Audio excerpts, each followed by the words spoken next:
Hello, this is just my look at and thoughts on the new Bloodlines True trailer that came out recently. I'm really excited for this game coming out and can't wait to play it as I'm a big fan of the first one and vampires in general. I'll play anything with vampires in it really. And so I'm playing it without sound because I've already seen this trailer enough times and I just really want to do more of a look at and point out certain things I noticed in the trailer. I'm gonna probably put out theories, but they're probably not right. And I'm not expecting much from this. So hopefully you'll like what I put out. I'll try my best to, not ramble, but I can't make that promise. So let's just get into it and hopefully we can, garner something about the game from this. So yeah, the music playing through the trailer is Dankeschön by Ray Newton, which was released in 1963. Oh, yeah. Ooh.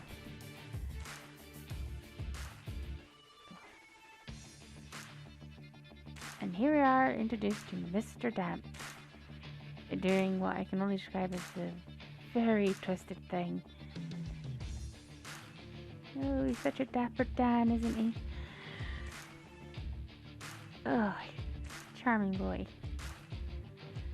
I'll stop here for a second just to, say that from what I saw of the trailer, I was impressed with the gameplay, and especially if this is what they are projecting for like PS4, Xbox One, PS5, Xbox Series X, and well as the PC, then it looks pretty good. But I just want to, discuss Mr. Damp for a second or two. I think we all know, or at least agreed, that he is Malkavian. I mean, it's not been confirmed, but I mean, what he's doing right now with this very twisted tableau of a Christmas scene, family scene, is not the actions of a sane kindred. So, yeah, I mean, I have to say that I think he's Malkavian. And I have to also say that I think he was basically a serial killer in life, and that he probably got embraced by someone who liked his work or his mental view, if you will, to embrace him. And he might have been embraced around the 60s. I mean, maybe that's why why he's playing, Wayne Newton's Dankeschön. Or also maybe it alludes to his German heritage, because I think Damp is a German surname. I may be wrong. It could just be that they wanted something creepy sounding. And I don't think you want to call someone Mr. Moist, even though there's a lot of firsts for this guy. And I know Paradox is like, you can't, no, don't like him. Don't like him for that. But I get it. I get the attraction to him. And, he is cute. And I will probably put up a picture showing what he looked like in the previous gameplay trailer and say that, there has been improvements. There has been polishing done. Because he looks better than he did in the last gameplay. So let's continue. Yeah.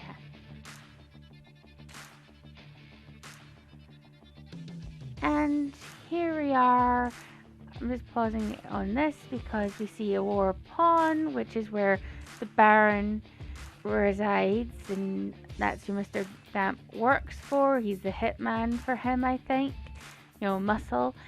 So we're at least seeing another part of Seattle. I have no experience about Seattle. I'm from Scotland.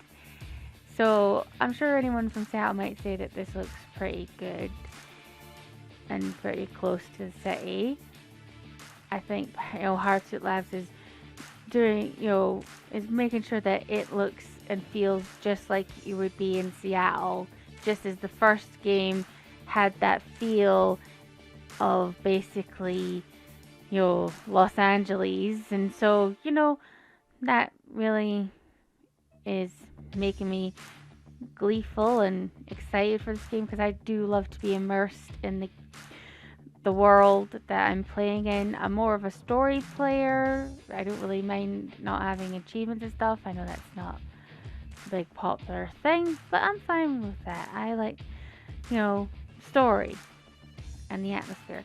But I'm also noticing you can see a sign saying Josie's costume, so maybe we can go to Josie's costumes and wear costumes and stuff, which would be very cool. I'm very down for that. And I'm going to pause here for a second because we see the sheriff. At least that's what I'm calling him because he is in the Camarilla poster, which I'll put up. And you can see that he's in there. And so I have to feel that he stakes us after our mass embrace, or when we were just still very much just newly turned. So yeah, I mean, you see the guy that stakes us again, which they showed in the picture the last time. And then we see basically, I have a feeling that these are the perpetrators for basically the mass embrace. And we see 3 of the clan figure heads, representatives that we see on the website for Ventru, Malkavian, and Toreador. But then there's basically the guy in the center that we don't really know about. I mean, actually, when I first saw this, I was like, who is he? I don't think we've seen him before. And then I realized that we had, but in a screenshot, which I'll put up, he's basically, I feel like he's either a ringleader or very much a higher up in whatever,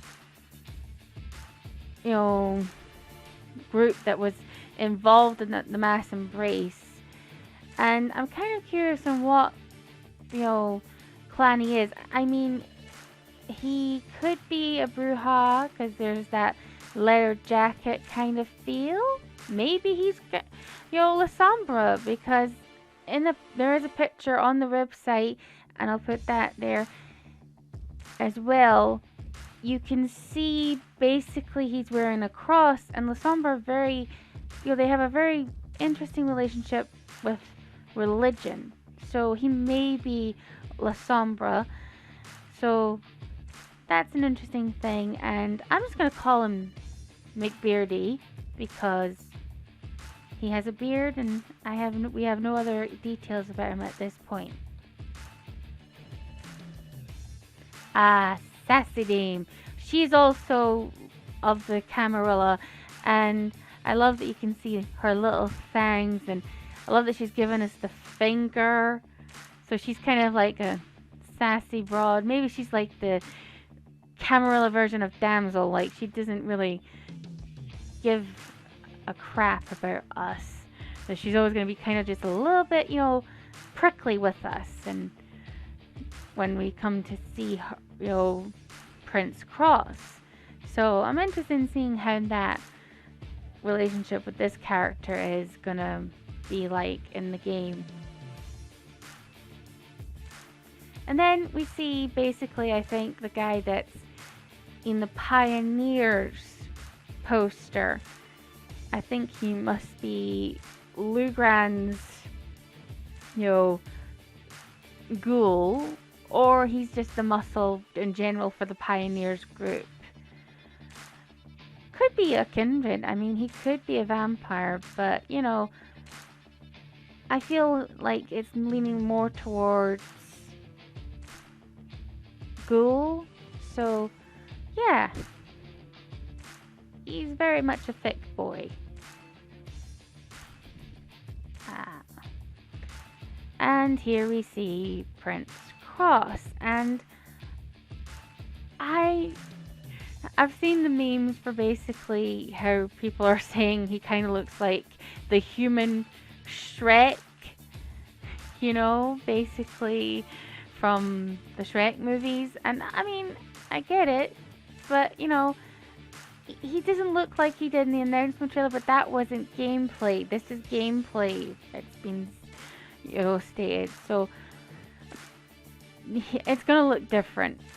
And I know that he even looks different from what you see in the Camarilla poster. So yeah, but at the same time, I think it's still pretty good, for what we're seeing, and it's a lot better in comparison to maybe the previous gameplay. Even though I didn't think badly of the previous gameplay trailer. I thought it was okay, but I understand the delaying of the game from Q1 to whenever it may be later in 2020. So I understand that, and I'm waiting with bated breath. Ah, he's dancing. And I have to pause on these very dapper ruby red slippers, well, shoes.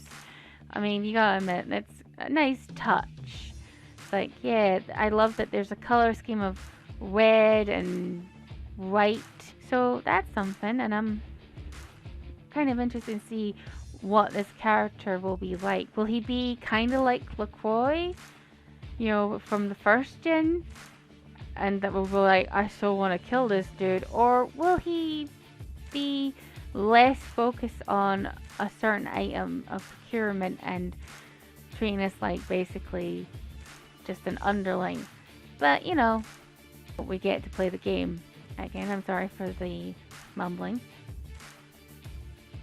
And yeah, messy boy. I mean, he got fire that cleaner. So here we are seeing what I can only assume is either the Malkavian world point view if you choose to become a Malkavian, or a demonstration of dementation, so that there's the Malkavian character, or even Mr. Damp might be using this against you. So yeah, it's pretty trippy. And then here we are showing another little bit of the Malkavian vision dementation sort of trippy landscape at another part, and I think we can see a church, though I don't really know Seattle, so I can't say what church that is in Seattle, but still pretty good. And then here we see Lou Grand in her garden. So it's only a little short clip, but this must be where we see her mostly. So here we see a little guy, a man hit up on fire. So we can see that the demonstration of the fire effect looks pretty good.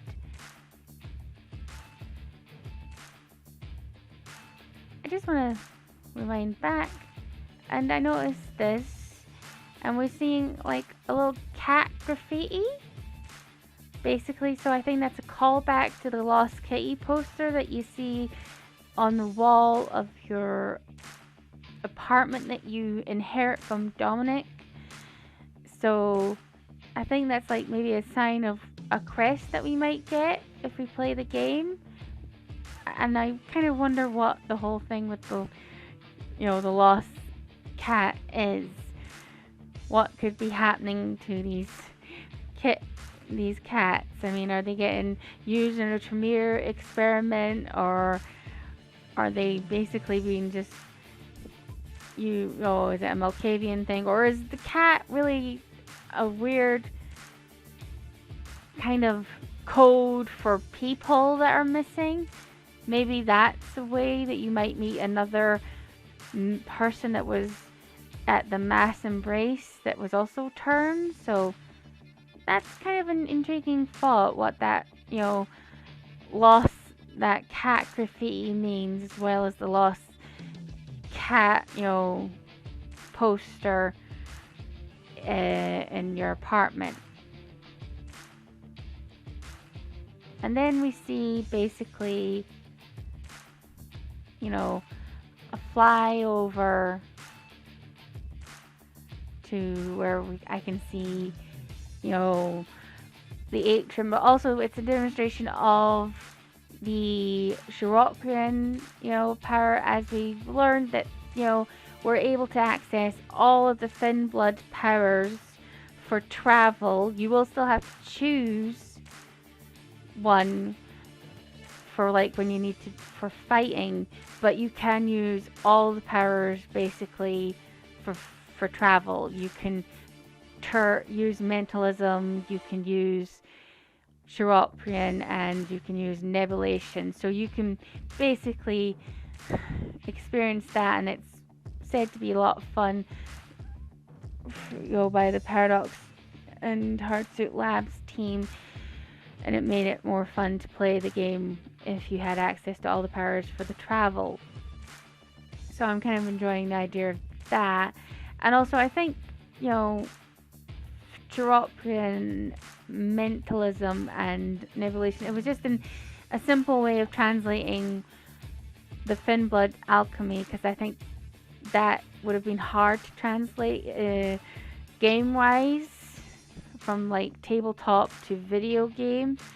So yeah, I'm pretty intrigued to, you know, see how these disciplines work in game, and I'll continue.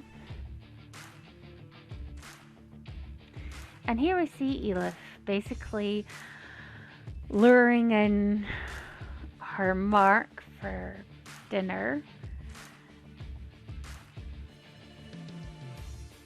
Yeah, and here's that dude going like, oh, me?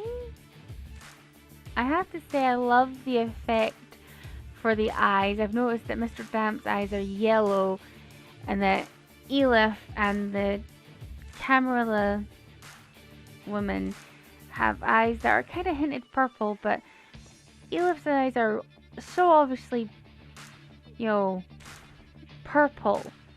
So that's her using, I think, an ability right now to get this guy to come over to her. So yeah, and I love Elif, the lip ring and all that. She's a very aesthetically appealing character to the eye. So yeah, let's continue.